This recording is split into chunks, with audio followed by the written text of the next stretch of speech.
Assalamualaikum dan salam sejahtera. Saya Nur Hidayah. Jadi hari ini saya akan ajar awak semua macam mana nak buat logical thinking dalam sejarah. Sebab macam yang saya cakap sebelum-sebelum ni, sejarah dia bukanlah satu benda yang awak patut hafal sepenuh-penuhnya. Awak kena faham juga. So cara nak faham dia macam ni. Sebab sejarah ni, apa yang ada dalam buku teks awak adalah datang daripada sejarawan. Jadi sejarawan dia kaji benda tu dengan satu perkara, iaitu contohlah kan, mumia. Okey, mereka kaji kesan, faktor, bagaimana, mengapa, semua dari sini, dan itulah semua benda yang dah dimasukkan dalam buku teks awak, hasil daripada kajian sejarawan. Jadi sekarang ni saya nak ajar awak supaya berfikir sebagai seorang sejarawan, supaya awak tak perlu terlalu sangat bergantung kepada apa yang ada dalam buku teks. Tapi kebiasaannya we will share a common thinking macam tu. Okay. Jadi sekarang ni, ini adalah logical thinking dalam sejarah, dan ini adalah sejarah setting starter pack. Maksud saya setting adalah tempat. Jadi biasanya dalam sejarah kita ada tempat-tempat macam sungai, tasik, laut. Kita ada gunung, darat, peta, bandar, kampung, luar bandar, kapal dan pelabuhan. Ini benda-benda common. Okay. Dengan menggunakan logical thinking ni, saya akan ajar macam mana awak nak jawab soalan faktor dan kesan dengan mudah, tanpa awak ingat sangat pun apa yang ada dalam buku teks. Tapi yang penting awak kena ingat key point, which is the penting part yang ada dekat dalam buku teks tu. Okay.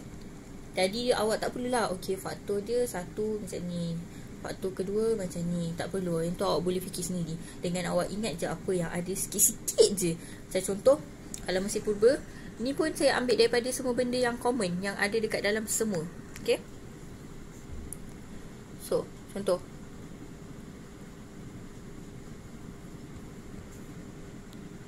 jadi contoh Mesir Purba, dia ada pendidikan. Dekat tempat lain pun ada pendidikan, dan biasa untuk bangsawan, perubatan. Okay, yang ni memang semua tahu, ada mumia. Lepas tu pengairan, semua tamadun ada pengairan, sama ada untuk pertanian ataupun untuk kumbahan. Tapi yang penting yang awak kena ingat satu lagi benda pasal Mesir Purba adalah Sungai Nil. Sungai Nil ni akan banyak bagi awak point, bagi awak idea macam mana nak jawab soalan. So ingat Sungai Nil. Okay. So sekarang ni, tengok, bila awak ingat Mesir Purba, awak ingat tadi Sungai Nil. Sekarang macam mana nak buat? Kita tengok kat sini, sungai. Okey, dah ada satu. So kita lukislah sungai. Saya tak ada lukis, jadi saya lukis macam ni je. Sungai, ni ada sambungan dia.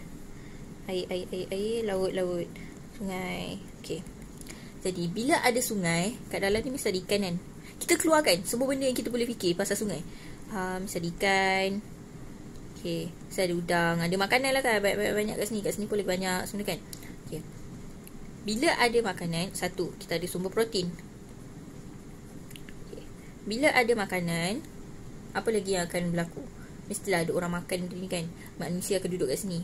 So ada pertempatan, makin lama makin banyak. Okay. So bila makin lama makin banyak pertempatan kat sini, akan adalah JT kat sini.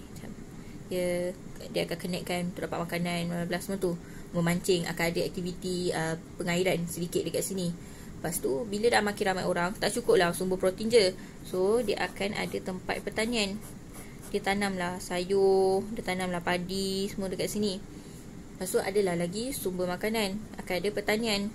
So, tadi ada pertempatan. Okay. Selain daripada tu, bila ada pertempatan, pertanian ni biasanya tanah dia akan subur kalau dekat dengan sungai. Lepas tu, tapi untuk mudahkan lagi, untuk betul-betul lagi subur, dia akan ada satu pengairan kat sini, sistem pengairan untuk air lalukan air kepada tempat pertanian ni. So akan ada 4 sistem pengairan. Okay. Jadi bila ada tempat ni, kalau dekat sungai, biasanya kita akan ada dekat hutan tau. Sebab sungai biasanya dekat kawasan hutan. So bila ada hutan, kita akan ada sumber kayu api, sumber kayu, sumber macam kayu hutan lah. Okay. Lepas tu, bila ada semua ni, campur sikit lagi, saya tambah.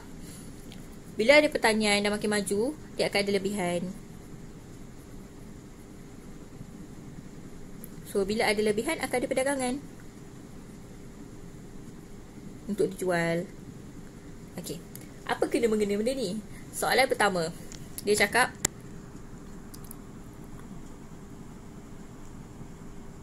Soalan pertama cakap pasal faktor kejayaan tamadun Mesir Purba.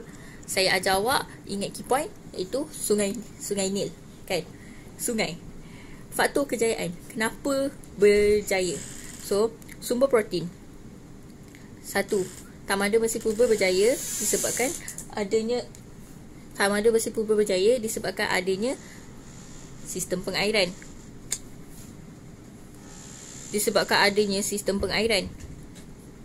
Sistem pengairan ni disalurkan untuk pertanian. 1. Jadi bila ada pertanian, maka terdapatlah lebihan, ada perdagangan, dapat dijual.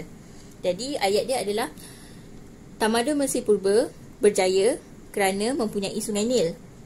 Sungai Nil mempunyai sumber protein untuk pertempatan. Dan selain itu juga untuk terdapat juga sistem pengairan di Tamada Mesir Purba. Nampak tak? Daripada awak bertahu ada Sungai Nil dan awak dah lukis semua ni, awak dah keluarkan okey ada sistem pengairan, ada semua ni lah sebenarnya apa yang ada dalam buku teks. Saya tak tengok buku teks pun sekarang ni sebenarnya. Jadi semua ni akan buat awak tahu bahawa ini adalah apa yang awak dah belajar dalam buku teks, tapi awak tak ingat, tapi awak boleh keluarkan sendiri. Jadi Sungai Nil, sistem pengairan yang di Tamada Mesir Purba juga terdapat sistem pengairan. Sistem pengairan ini dapat menyuburkan tanaman pertanian. Tanaman pertanian berlebihan dapat mewujudkan perdagangan. Dah dapat 3 markah, 4 markah. Sebab biasanya soalan macam tu 2 markah je. Yang soalan A 1A, 1B, macam tu lah soalan macam tu. Yang 2, 3, 4 markah dah dapat dekat situ. Okay, jadi itu saja daripada saya. Saya akan teruskan video seterusnya nanti dengan gunung, darat, peta, bandar dan yang lain-lain. Okay, jadi itu sahaja. Terima kasih. Boleh tanya soalan, like and subscribe.